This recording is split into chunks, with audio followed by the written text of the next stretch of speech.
प्रदेश के कई जिलों में आंधी और बारिश का अलर्ट जारी है और 6 संभागों में आंधी के साथ बारिश की संभावना है। भोपाल, नर्मदापुरम, जबलपुर, सागर में अलर्ट जारी किया गया। ग्वालियर, शहडोल संभाग में यहां अलर्ट जारी किया गया। 50 से 60 किलोमीटर प्रति घंटा की रफ्तार से हवाएं चल सकती हैं। और आपको बता दें कि कई जिलों में आंधी और बारिश का अलर्ट जारी किया गया। 6 संभागों में आंधी के साथ बारिश की संभावना है। भोपाल, नर्मदापुरम, जबलपुर, सागर में भी अलर्ट जारी किया गया और ग्वालियर, शहडोल संभाग में भी अलर्ट जारी किया गया है। तेज हवाएं और बारिश के साथ ही मौसम में कुछ बदलाव देखने को मिलेगा। और आपको बता दें कि जो तपिश कुछ दिनों से परेशान कर रही थी, आंधी और हल्की बारिश से इस पर जरूर प्रभाव पड़ेगा। गर्मी कुछ कम होगी। हालांकि किसानों के लिए ये थोड़ी समस्या जरूर पैदा कर सकती है। और बढ़ते आगे, वक्फ कानून पर सतना में श्री राम भद्राचार्य जी महाराज ने भी बयान दिया। उन्होंने कहा कि बुरे लोग दूर हो रहे हैं, अच्छे लोग एक हो रहे हैं। बिल से गरीब मुसलमानों को लाभ मिलेगा। चित्रकूट में हमने अब्दुल रहीम खान खाना को गले लगाया और वृंदावन में दस खान को समाधि दी।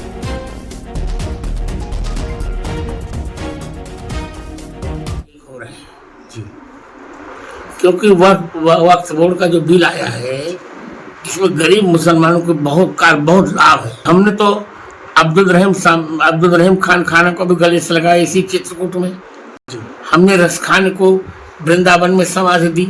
तो हम तो उनका सम्मान करते हैं, वही हमारा अपमान कर रहे हैं। उन्होंने हिंदुओं को काटा। औरंगजेब में कितने हिंदुओं को यहाँ तक कि बांध मार कर हाथी चढ़ा देता था औरंगजेब। और नारायणपुर में नक्सलियों के खिलाफ बड़ी कामयाबी हासिल हुई। दरअसल 5 नक्सलियों ने आत्मसमर्पण किया और सभी 5 नक्सली कुतुल एरिया कमेटी के सदस्य बताए जा रहे हैं। इस साल अब तक 92 नक्सलियों ने सरेंडर किया है। और हालांकि नक्सली जब सरेंडर कर चुके हैं तो उन्हें नक्सली नहीं कहा जाएगा, क्योंकि वो मुख्यधारा में जुड़ गए हैं और अब एक आम और सामान्य नागरिक की तरह जीवन जीने का राह उन्होंने चुनी है। और नारायणपुर में 5 सरेंडर हुए हैं। और देखिए, जो सामान बरामद किए गए जिसमें कुकर, जो बॉम्ब बनाने के लिए आईडी लगाने के लिए इस्तेमाल किया जाता रहा है, राइफल्स और कई अन्य सामान बरामद किए गए हैं। और कोंडा गांव में महिला नक्सली ने भी सरेंडर किया और नक्सली पर 1 लाख रुपए का इनाम था। नक्सली कुमारी देवे बेको बारसूर LOAS की मेंबर थी और कई वारदातों में शामिल भी रह चुकी है।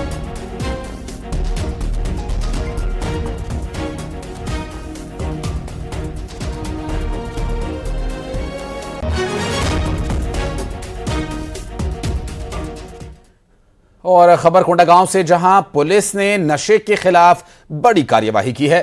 कार से 25 लाख से ज्यादा का गांजा पकड़ा गया। पुलिस ने कार का पीछा कर जंगल से इन्हें पकड़ा। आरोपी मौके से भागने में सफल हो गए और ये लोग ओडिशा से गांजा लेकर राजस्थान जा रहे थे।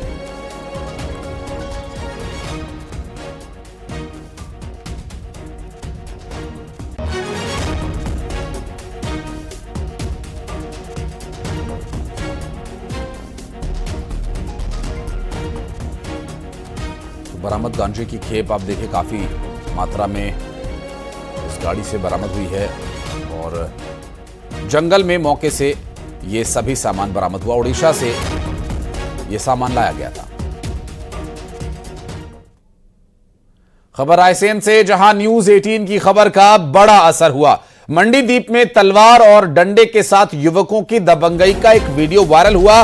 पुलिस ने इस पूरे मामले में कार्यवाही करते हुए 3 बदमाशों को गिरफ्तार कर लिया है। न्यूज 18 ने इस खबर को प्रमुखता से दिखाया था और दहशत फैलाने वाले इन आरोपियों पर कार्यवाही की गई है। न्यूज 18 की खबर का बड़ा असर देखने को मिला। जब न्यूज 18 ने इस खबर को प्रमुखता से दिखाया तो प्रशासन हरकत में आया और ऐसे आरोपियों को उनके अंजाम तक पहुंचाया जो लोगों के साथ अब मैं बदमाशी बताता हूँ मैं तुझे, दबंगई करके, दुर्व्यवहार करके, अब मैं बदमाशी बताता हूँ मैं तुझे, दहशत फैलाने का काम कर रहे थे। बताता हूँ अभी मैं। और बालोद के प्रेरगुड़ा गांव के पास पहाड़ी पर तेंदुए का शावक देखा गया। वन विभाग ने लोगों को अलर्ट किया।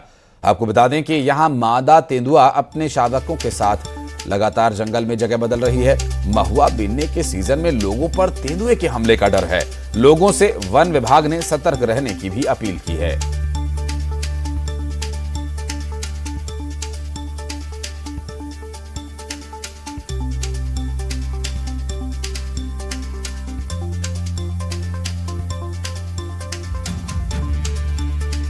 में छोटा सा फोन में बैठा देखे हैं कोई आम पब्लिक, जिसमें वन विभाग को सूचित किया गया।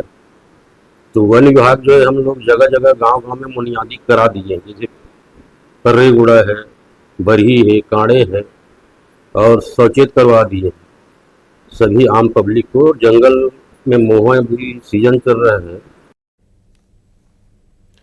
और इन दिनों गर्मी अपने चरम पर है और देवास के खिवनी अभयारण्य में राजा बाघ युवराज ने गर्मी से बचने के लिए उपाय निकाल लिया है। कुछ तस्वीरें आपको दिखा दें। ये देखिए तस्वीरें।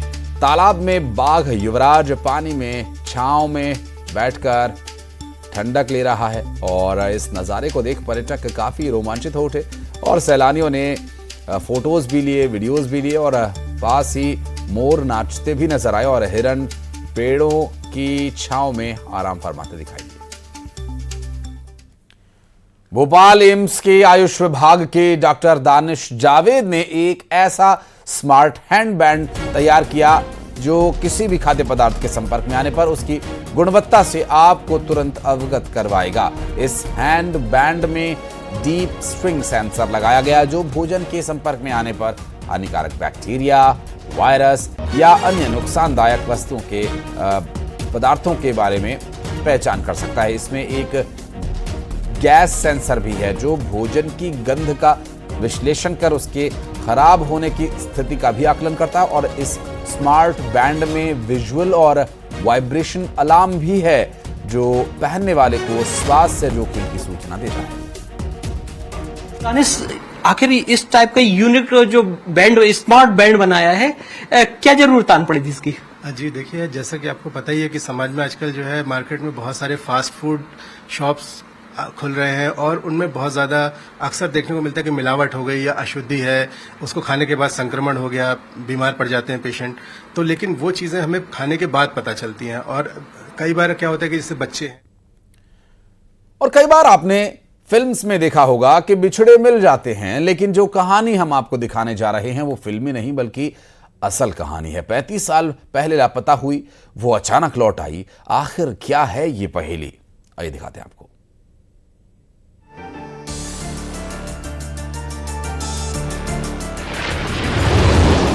लापता मां का पिंडदान, 35 साल बाद हुआ चमत्कार।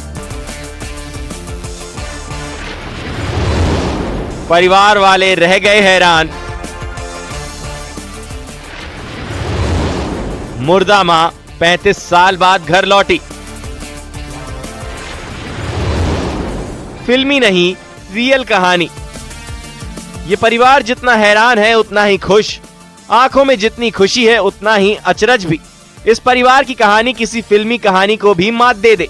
ये है 75 साल की राजगढ़ के व्यावरा की रहने वाली गीताबाई, जो परिवार के लिए 35 साल पहले मर चुकी थी। मर ही नहीं गई थी, परिवार ने तो इनका पिंडदान तक कर दिया था। तब गीताबाई की उम्र 40 साल थी, जिस मां का बेटे ने पिंडदान कर दिया था। जिस पति ने ये सोच लिया कि अब बीवी तो लौट कर कभी नहीं आएगी, उसकी ऐसी खबर 35 साल बाद मिली कि सब दंग रह गए। हमने ढूंढने का भी बहुत प्रयास करा और फिर जो भी होता है मतलब लोग वगैरह ने कह दी अब तो क्या है, इतना टाइम हो गया, आएगी नहीं आ कुछ। जो हमने जो भी होता है उनका भी के नहीं समझ के हमने पिंडदान भी कर दिया उनका। पंडित ने बताया था कि वो नदी में डूब के मर गई। पंडित से पूछी थी, हमारे लीडर ने, हमने पूछे थे, उन्होंने बताया कि तो पानी में डूब के मर गई। आखिर ये कहानी है क्या? कैसे कोई बिछड़ा फिर से मिल गया, वो भी इतने साल बाद? दरअसल नागपुर से गीताबाई के बेटे अशोक सेन को कॉल आया कि उनकी मां गीताबाई जिंदा है। वीडियो कॉल पर मां की तस्वीर देखकर बच्चे दंग रह गए, पति चौंक गए। आखिर ये कहानी क्या है? दरअसल गीताबाई अपने मायके गई थी, लेकिन वहां से लापता हो गई। करीब 10 साल तक उन्हें परिवार ने तलाशा, लेकिन गीताबाई की कोई खबर नहीं मिली।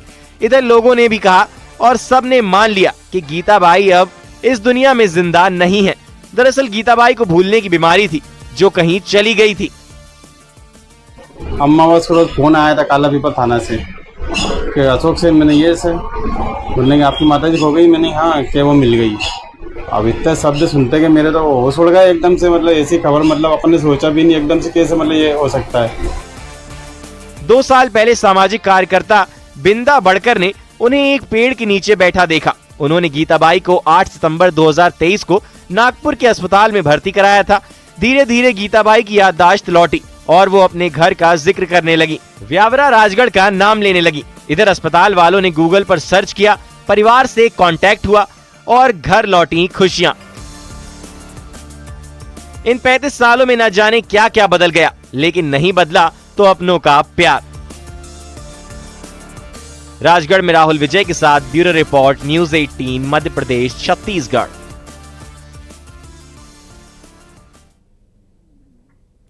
और यार एक छोटे से ब्रेक के लिए खबरें आगे भी जारी हैं।